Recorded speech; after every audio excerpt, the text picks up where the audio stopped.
ఎక్కడ బయట నుంచి పోయేటటువంటి ఇన్ఫర్మేషన్ ఈ యొక్క కోటరీకి అనుకూలంగా ఉంటే ఎవరినైనా ఆయనకి పరిచయం చేయాలి, తీసుకెళ్ళాలి అని అంటే ఈ కోటరీ కానీ అంగీకరిస్తే వాళ్ళకి ఏదో ఒక రకంగా నయానో భయానో లేకుంటే మంచిగానో కాళ్ళు పట్టుకోనో చేతులు పట్టుకోనో లేకుంటే ఆర్థికంగా ఏదో ఒకటి చేసో వాళ్ళు ఆయన దగ్గరికి పంపిస్తారే కానీ దేవుడి దగ్గరికి పూజారులు అదర్వైజ్ దేవుడి దగ్గరికి పంపించట్లా.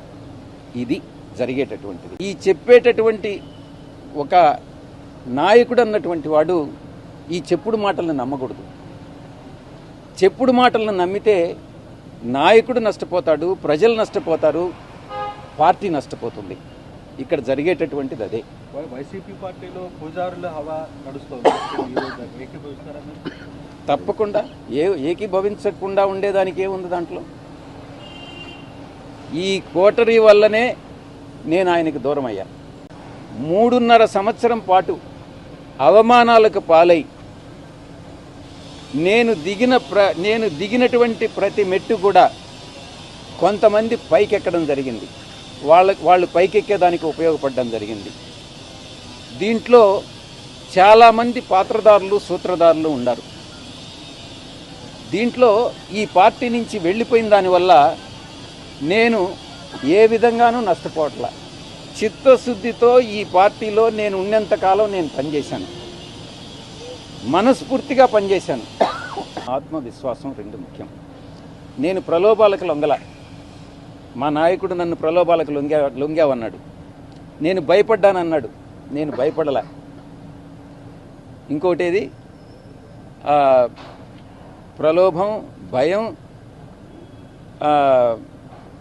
విశ్వసనీయత కోల్పోయానన్నాడు.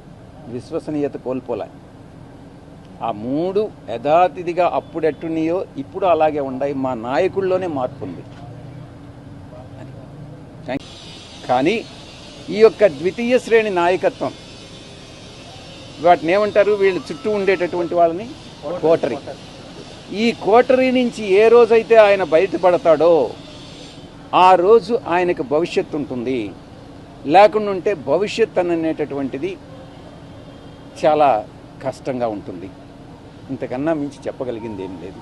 ఎక్కడ బయట నుంచి పోయేటటువంటి ఇన్ఫర్మేషన్ ఈ యొక్క కోటరీకి అనుకూలంగా ఉంటే ఎవరినైనా ఆయనకి పరిచయం చేయాలి, తీసుకెళ్ళాలి అని అంటే ఈ కోటరీ కానీ అంగీకరిస్తే వాళ్ళకి ఏదో ఒక రకంగా నయానో భయానో లేకుంటే మంచిగానో కాళ్ళు పట్టుకోనో చేతులు పట్టుకోనో లేకుంటే ఆర్థికంగా ఏదో ఒకటి చేసో వాళ్ళు ఆయన దగ్గరికి పంపిస్తారే కానీ దేవుడి దగ్గరికి పూజారులు అదర్వైజ్ దేవుడి దగ్గరికి పంపించట్లా.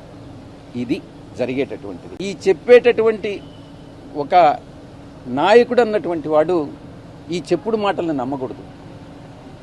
చెప్పుడు మాటలను నమ్మితే నాయకుడు నష్టపోతాడు, ప్రజలు నష్టపోతారు, పార్టీ నష్టపోతుంది.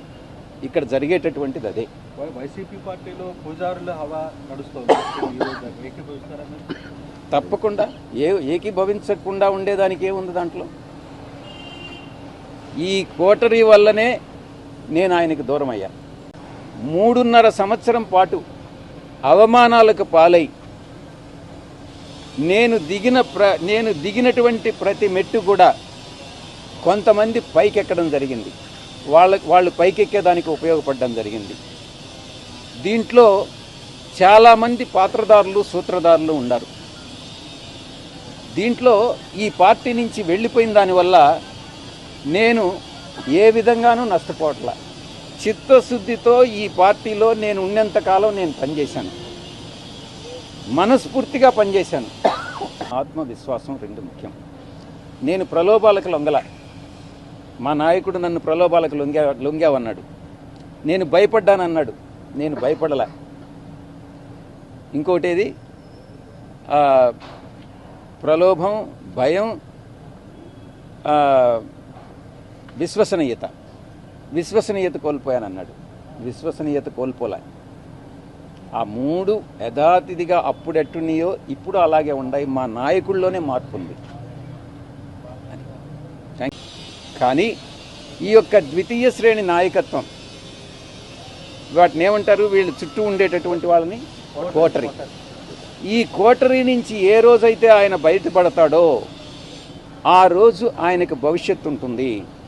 లేకుండా ఉంటే భవిష్యత్ అనేటటువంటిది చాలా కష్టంగా ఉంటుంది. ఇంతకన్నా మించి చెప్పగలిగింది ఏం లేదు.